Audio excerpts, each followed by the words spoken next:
over preferences and dock panel settings and all the nitty gritty to make it a lot smoother for you when you're trying to use Macintosh. So just basically Macintosh basics, kind of in a nutshell. So let's go ahead and start out with Finder Prefs. Click on the background to activate the Finder. Top left, go to Finder and Preferences. Make sure you check mark hard disks and connected servers so you can see the Avid, your hard drive, all that cool stuff. And you have some other options here. One thing I like to do is go to Sidebar and simply click pretty much everything. Now you can see your hard drive. Ding, ding, ding. Pretty cool. So when you want to set system preferences versus Finder preferences, such as like if you have a microphone or a pair of headphones that are cool that you brought in and you can't get the sound to work, that kind of stuff, make your mouse a lot faster. You can go to System Preferences in the dock panel, or if you prefer the Applications folder, you can scroll down and find that same thing right here, System Preferences. The biggest stuff that you're going to find useful is, first of all, the mouse. Click on the mouse, and your tracking speed is usually pretty dirt slow, so jack that way up at least 3/4, if not almost full speed. That's where I like mine. You can set yours to whatever you prefer.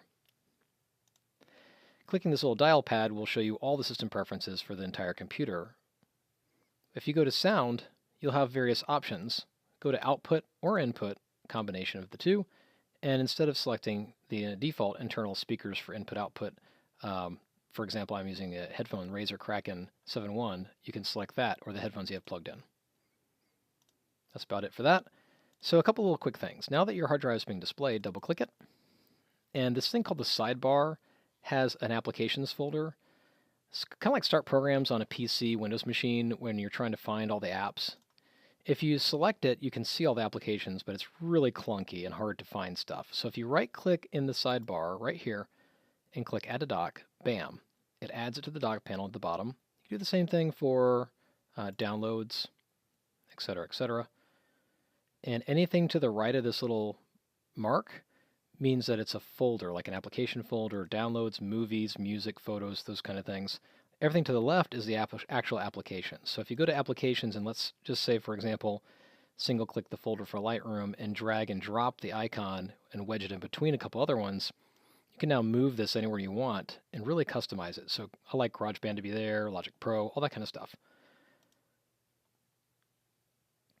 So Photoshop, single-click and drag and drop it. So they're side by side. So you put all your icons and really customize the dock panel. You can even customize the dock panel to hide when you're not using it, or put it on the left-hand side, the right-hand side, all sorts of cool options. Okay, so what's left? You have Spotlight Search in the very top right-hand corner. So if you click in Photoshop, you'll notice even before I finish typing it, it finds every iteration of Photoshop in every case. In this case, most of the time, it puts the applications towards the top. Top hits indicates what you often use the most. So I could launch Photoshop.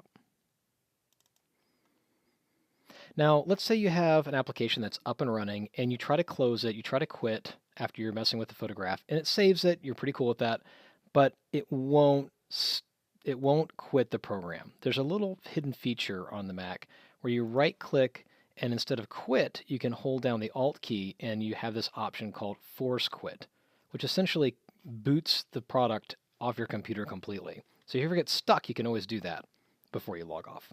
Typically, it's because you haven't saved a file, so there's usually a reason for it. Also, if you have aliases on a Mac, which is pretty much the same thing as a desktop shortcut, pretty handy. So for example, in my, latest grad stuff folder, I have various files. Let's say I like to use this document a lot, but I don't want to clutter all these things cluttering up my desktop. Or better yet, I don't mind them cluttering up my desktop, but I don't want to dig into folder within a folder within a folder. So let's say you have multiple folders within folders. Chris Nolan folders. So you can right-click and go to Make Alias, and just drag that thing, bam, right there. And now when I double-click it, it's basically a shortcut that goes straight to the dock, wherever the dock's located. And I can modify and all that kind of stuff. Good times. If you want to copy and paste, find the file you want to copy and paste. Let's say this image here. Right-click and copy.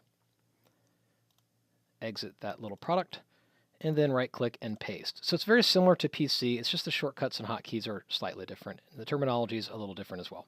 Hope you enjoyed this. Have a great day.